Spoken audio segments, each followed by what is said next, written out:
Dear students, السلام علیکم۔ Superior group of colleges میں آپ کو ویلکم کرتی ہوں۔ جو اسٹوڈنٹس پوچھ رہے ہیں کہ میں کس بک سے پڑھا رہی ہوں، تو ڈیئر اسٹوڈنٹس آپ ٹاپک 1 کا انٹروڈکشن کا لیکچر ضرور دیکھیے، اس میں تمام باتیں جو ہیں وہ میں نے بتا دی ہیں۔ آج کا ہمارا ٹاپک ہے قرآن مجید کی خصوصیات۔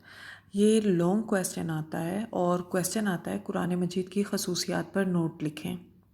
جب ہم قرآن مجید کی خصوصیات کو ایکسپلین کریں گے تو ہم اسے ریفرنس کے ساتھ ایکسپلین کریں گے، قرآن و حدیث کے حوالے سے ضرور لکھیں گے۔ آج ہم اس کی ہیڈنگز جو ہے وہ ریڈ کریں گے اور ساتھ اسے ایکسپلین کریں گے، ٹھیک ہے۔ قرآن مجید آخری آسمانی کتاب ہے جو کہ اللہ تعالیٰ نے ہمارے پیارے نبی حضرت محمد صلی اللہ علیہ وآلہ وسلم پر نازل کی۔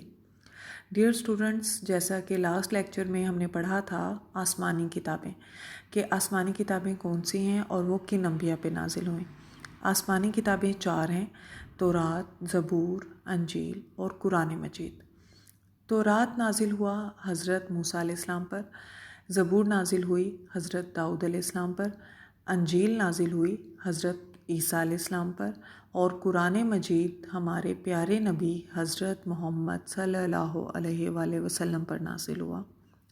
ڈیئر اسٹوڈنٹس، قرآن مجید کی خصوصیات میں جو پہلی خصوصیت ہے وہ ہے آخری آسمانی کتاب، کہ قرآن پاک آسمان سے نازل ہونے والی آخری کتاب ہے۔ اس کے بعد کوئی بھی کتاب یا صحیفہ نازل نہیں ہوا اور نہ ہوگا۔ حضرت محمد صلی اللہ علیہ وآلہ وسلم پر نبوت ختم ہوگی۔ حضرت محمد صلی اللہ علیہ وآلہ وسلم پر اللہ تعالیٰ نے یہ کتاب نازل کی تاکہ یہ تمام لوگوں کے لیے ہدایت کا ذریعہ بن جائے۔ تو قرآن مجید وہ آخری کتاب ہے جو تمام لوگوں کے لیے اللہ تعالیٰ نے نازل کی ہیں۔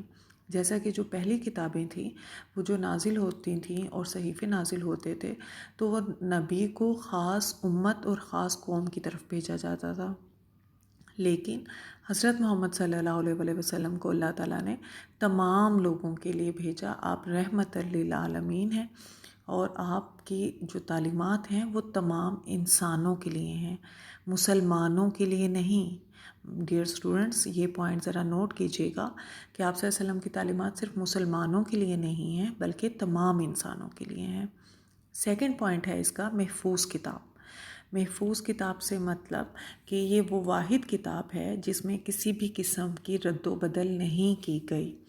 ڈیئر اسٹوڈنٹس، قرآن پاک آج سے 1400 سال پہلے نازل کیا گیا تھا اور اتنے سال اور اتنی صدیاں گزرنے کے باوجود اس میں ایک زبر زیر پیش کی بھی رد و بدل نہیں کی گئی، کیونکہ قرآن پاک کی حفاظت کا ذمہ اللہ تعالیٰ نے خود لیا ہے اور یہ واحد کتاب ہے جس کے حافظ قرآن جو ہیں وہ موجود ہیں۔ تو کہا جاتا ہے کہ اگر پوری دنیا کے قرآن پاک بھی سمندر میں بہا دیے جائیں تب بھی کسی علاقے کا، کسی بستی کا ایک حافظ قرآن آ کے اور پورا قرآن پاک لکھوا دے گا۔ تھرڈ پوائنٹ ہے زندہ زبان والی الہامی کتاب۔ زندہ زبان والی مطلب قرآن پاک کی جو زبان ہے وہ عربی ہے اور آج بھی 20 سے زیادہ ممالک میں عربی کی زبان بولی جاتی ہے۔ پہلی کتابیں جو نازل کی گئی تھیں وہ مختلف زبانوں میں تھیں، ان زبانوں کا آج کوئی وجود بھی نہیں ہے، یا بہت کم لوگ جو ہیں ان زبانوں کو جانتے ہیں۔ ڈیئر اسٹوڈنٹس، ہمیشہ یاد رکھیے گا کہ ہم جب مر جائیں گے تو ہم سے جو حساب کتاب بھی ہوگا تو ہم عربی زبان میں ہی اس کے سوال و جواب جو ہیں وہ دیں گے، اور روز قیامت تمام انسانوں کی بولی جانے والی زبان بھی جو ہوگی وہ عربی ہوگی۔ اور لوگ یہ کہتے ہیں کہ ہم تو اردو بولتے ہیں، پنجابی بولتے ہیں، انگلش بولتے ہیں اور ہند کو یا دوسری زبانوں کا نام لیتے ہیں کہ ہمیں عربی کیسے آئے گی۔ تو ڈیئر اسٹوڈنٹس، جو رب مرنے کے بعد زندہ کرے گا ہمیں، وہی ہمیں سکھائے گا بھی اور وہی ہمیں بلوائے گا بھی۔ چوتھا پوائنٹ ہے اس میں عالمگیر کتاب، مطلب یہ کتاب جو ہے وہ تمام عالم کے لیے ہے، تمام لوگوں کے لیے ہے۔ پہلی جو کتابیں نازل ہوئیں اس میں مکمل تعلیمات جو تھیں وہ ابھی اس میں رد و بدل ہو گئی، اور کچھ ایسی چیزیں اس میں شامل کر دی گئیں جو کہ فطرت کے خلاف یا غیر اخلاقی ہیں۔ لیکن قرآن پاک فطرت کے خلاف نہیں کہوں گی، غیر اخلاقی کہوں گی رد و بدل ہونے کی وجہ سے۔ لیکن چونکہ قرآن پاک میں کسی بھی قسم کی کوئی رد و بدل نہیں کی گئی، اس لیے یہ ایک عالمگیر اور جامع کتاب ہے۔ کیونکہ آپ یہ دیکھیں نا کہ قرآن پاک کو جب ہم پڑھتے ہیں تو ہم پڑھتے ہیں یا ایھا الناس، اکثر آیات جو ہیں وہ شروع ہوتی ہیں یا ایھا الناس سے، اے لوگوں سے۔ تو قرآن پاک میں اللہ نے کسی ایک قوم کو مخاطب نہیں کیا بلکہ اے لوگوں کہہ کے مخاطب کیا، تو اس لیے قرآن پاک عالمگیر کتاب ہے۔ پانچواں پوائنٹ اس میں جامع کتاب، کہ قرآن پاک جو ہے وہ ایک جامع کتاب ہے، اس میں ہر قسم کے مسئلے کا حل بتایا گیا ہے۔ ڈیئر اسٹوڈنٹس، اگر قرآن پاک کو ہم ترجمے کے ساتھ پڑھیں تو ہم یہ دیکھیں گے اور سیکھیں گے کہ قرآن پاک میں اللہ تعالیٰ نے ہمیں بتایا کہ ہم نے اپنے رشتہ داروں کے ساتھ کیسا سلوک کرنا ہے، وراثت میں کس کا کیا حصہ ہے، اللہ نے مرد کا کیا مقام دیا، عورت کا کیا مقام دیا، ایک بادشاہ جو ہے اسے اپنی رعایا کے ساتھ کیسے ہونا چاہیے، ایک کاروبار آپ نے کرنا ہے تو کاروبار میں کون سی شرائط لاگو ہونی چاہیے۔ اللہ تعالیٰ نے گو کہ اس کتاب میں ہر چیز کو ایکسپلین کر دیا جو کہ انسان کی زندگی گزارنے کے لیے جو چیزیں ضروریات ہوتی ہیں، جو زندگی کا جو باتیں ہماری حصہ ہوتی ہیں۔ عقل و تہذیب کی تائید کرنے والی کتاب۔ اللہ نے انسان کو اشرف المخلوقات بنایا۔ انسان جو ہے کہتے ہیں اگر آپ اپنے اوپر اپنے عقل کو غالب کرتا ہے تو وہ فرشتوں سے بھی بڑھ کر درجہ پا لیتا ہے، کہ اللہ تعالیٰ نے فرشتوں کو عقل دی ہے، شہوت نہیں دی ہے۔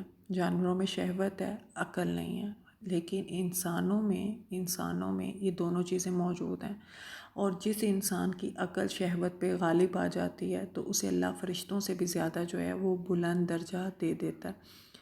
قرآن پاک آج ہمارے پاس اسی خالص شکل میں موجود ہے جس شکل میں قرآن پاک جو ہے وہ نازل ہوا تھا۔ تو ڈیئر اسٹوڈنٹس، قرآن پاک کو عربی میں صرف مت پڑھیں، آپ قرآن پاک کو پڑھیے، سمجھ کے پڑھیں۔ آپ جس بھی زبان سے تعلق رکھتے ہیں، چاہے وہ پنجابی ہے، وہ پشتو ہے، وہ انگلش ہے، آپ اپنی زبان میں قرآن پاک کو پڑھیں تاکہ قرآن پاک جو ہے وہ آپ کو سمجھ آئے۔ ہم لوگ عربی زبان میں پڑھتے ہیں، عربی زبان ہمیں آتی نہیں ہے تو ہمیں معلوم ہی نہیں ہوتا، مجھے لگتا ہے کہ ہم لوگ نا اندھوں کی طرح قرآن پاک پڑھ رہے ہوتے ہیں۔ اگر ہم کوئی کتاب کہیں سے بھی پڑھیں اپنی زبان کی، جیسے اگر ہم اردو کا کوئی ناول پڑھتے ہیں، کوئی کتاب پڑھتے ہیں، جب ہم اسے دوسری دفعہ پڑھتے ہیں نا تو ہمیں معلوم ہوتا ہے کہ کس کس جگہ پہ کیا کیا بات لکھی ہوئی ہے۔ لیکن قرآن پاک ہم بچپن سے پڑھتے آ رہے ہیں ڈیئر اسٹوڈنٹس، اور ہمیں معلوم ہی نہیں ہوتا کہ اللہ تعالیٰ نے کس جگہ پہ کیا فرمایا۔ تو اس لیے قرآن پاک کو جو ہے وہ سمجھ کے پڑھنے کی کوشش کریں۔ اس کے بعد ہے کتاب اعجاز۔ کتاب اعجاز کا مطلب ہے کہ جب قرآن پاک نازل ہوا تو یہ قرآن کا معجزہ ایک تھا کہ لوگ کہتے تھے کہ آپ صلی اللہ علیہ وسلم اپنے پاس سے یہ آیات لاتے ہیں، تو اللہ تعالیٰ نے فرمایا تھا کہ ان سے کہو کہ ایک سورت تو درکنار ایک آیت ہی خود سے لکھ کر لے آئیں تو بات ہے، اور کافر جو ہیں وہ ایک آیت بھی لکھ کر نہیں لائے تھے۔ دعا ہے کہ اللہ تعالیٰ ہم سب کو قرآن پاک پڑھنے کی، سمجھنے کی توفیق عطا فرمائے، اور ہمیں استقامت دے اپنے دین پر چلنے کی، اور ہمیں ہدایت دے، سیدھا راستہ دکھائے، وہ راستہ جو کہ اللہ کا راستہ ہے، اور ہم سب کو قرآن پاک کو سمجھنے کر پڑھنے کی توفیق عطا فرمائے۔ آمین۔